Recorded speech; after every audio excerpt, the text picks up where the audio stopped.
All right, good afternoon, everybody. My name is Richard Del Toro, Assistant Chief of Police at the Port St. Lucie Police Department. Thank you for attending today's news conference. Since Christmas Eve, members of the Port St. Lucie Police Department have been working diligently to locate and apprehend a suspect that was responsible for posting threatening messages of a school shooting on social media. Since December 24th, we've received approximately 10 citizen-generated complaints regarding these social media posts. These posts have been shared on social media and has caused great concern for our parents, students, and school faculty. The social media post showed rifles with threatening wording about killing people at St. Lucie West Centennial High School. During our investigation, detectives received information from a direct message between the suspect and a witness that identified 3 people by name. A Port St. Lucie Police Department school resource officer later identified one of the names as a Centennial High School student. One of the other names was also identified by investigators as another Centennial High School student, and the third name we believe to be an adult. Through interviews with one of the students identified, the student's parents, and various investigative strategies, we were able to identify and apprehend the suspect. Last night at approximately 9 p.m., the Port St. Lucie Police Department and members of the Palm Beach County Sheriff's Office arrested suspect Brandon Tyreek Kelly without incident in West Palm Beach. Mr. Kelly's date of birth is December 20th, 2001, and he has an address in the 4200 block of Community Drive in West Palm Beach, Florida. He has no prior criminal history. The suspect has been charged with threat to kill, do bodily injury, or conduct a mass shooting or act of terrorism in violation of Florida State Statute 836.10. Mr. Kelly admitted to creating the post. A search of his residence revealed no firearms, and he informed our detectives that the pictures of the rifles that were posted were actually taken from Google stock photographs. His motives in making these posts was to get revenge towards an ex-friend, and he was transported to Palm Beach County Jail by the Sheriff's Office and currently there on a $150,000 bond. Over the last several days, we've worked very closely with the St. Lucie County School District staff and the St. Lucie County Sheriff's Office to share information about the threats and the status of the investigation. I want to thank Chief Brian Ruther of the St. Lucie County School District and Sheriff Ken Mascara of the St. Lucie County Sheriff's Office for all of their assistance. I'd also like to thank Sheriff Rick Bradshaw and members of the Palm Beach County Sheriff's Office for their assistance last night in the quick apprehension of the suspect. Lastly, I want to recognize Detective Richard Giacone, who's also here today, and members of our Detective Criminal Investigation Division. Just an outstanding job in the follow-up and the diligence and just a relentless pursuit of this suspect. Obviously, the safety of our students is top priority for members of the police department, school district, and the sheriff's office. The see something, say something worked very well in this case. Since December 24th, like I said, we received numerous tips from parents and students and staff. As soon as they saw the threatening post, they shared those with us, and it was able to help us in our investigation.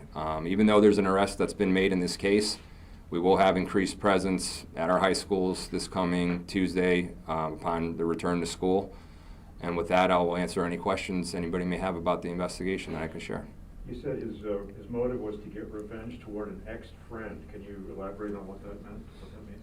Yeah, they had a relationship, friendship for several months, and when that ended, it didn't end well. And there's been several threats being made, and they've been reported to us, and we're following up on those as we speak. So this guy had a friend who was a student at Centennial High School, and he was trying to somehow get back at him? Correct. Or an ex-friend, right? Ex-friend, correct. Was a male? I don't want to identify that at this time, just a juvenile. So you didn't charge any juveniles in the case, it's just one adult from West Palm charged here? One adult in West Palm charged, in this case, correct. Okay. So you don't have any reason to feel that he was actually going to carry this out?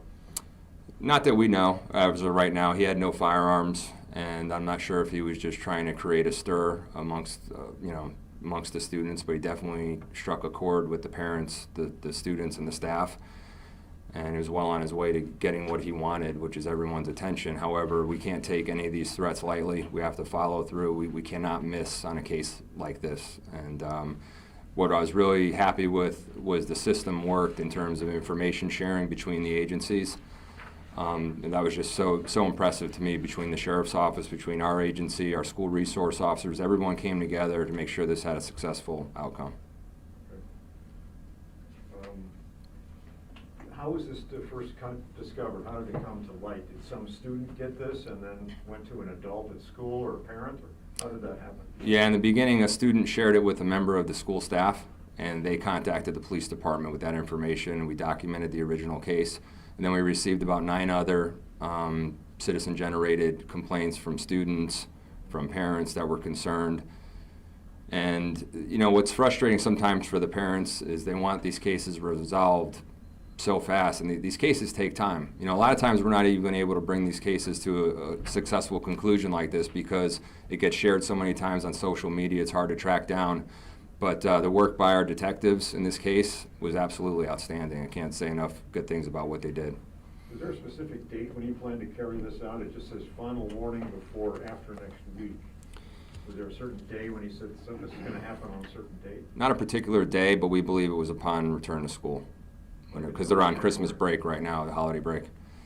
Was there a conversation about canceling school for at least one day until this person was arrested? Not to my knowledge, but anything school related, I'd rather refer you to the St. Lucie County School District for any follow-up questions for that. How important was it for you guys to get this guy before, I guess, school starts back? I think very important, just from a peace of mind standpoint for the parents. You know, we monitor social media, and we're not able to respond to every single comment that's made, but there was a lot of concern with people wanting to know what's going on with the investigation. And obviously, you know, we can acknowledge that there's an investigation, but we can't share all the details of what's going on in that investigation because we don't want to jeopardize anything that we're doing that could hinder us from having a successful outcome like this. But so we share in that frustration. We understand, you know, we're parents too, and we want our kids, you always want your kids to be safe. And again, that's one of our top priorities.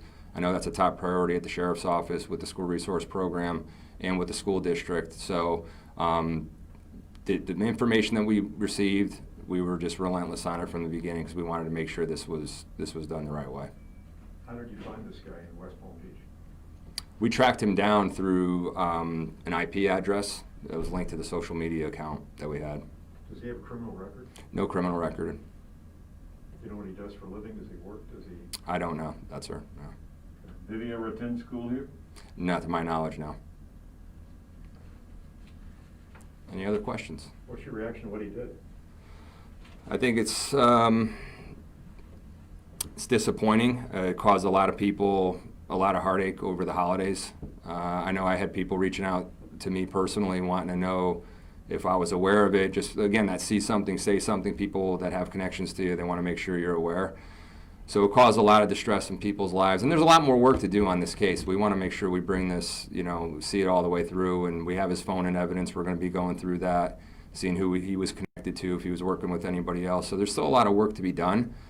But the main person behind this has been apprehended, and that's what the most important thing is, I think, for our students and faculty and the parents upon their return to school. But like I said, even though, you know, we have somebody in custody, we're going to make sure we have a good presence there and everyone feels safe and welcome when they come back to school. So you're thinking there could be other people arrested in connection with it?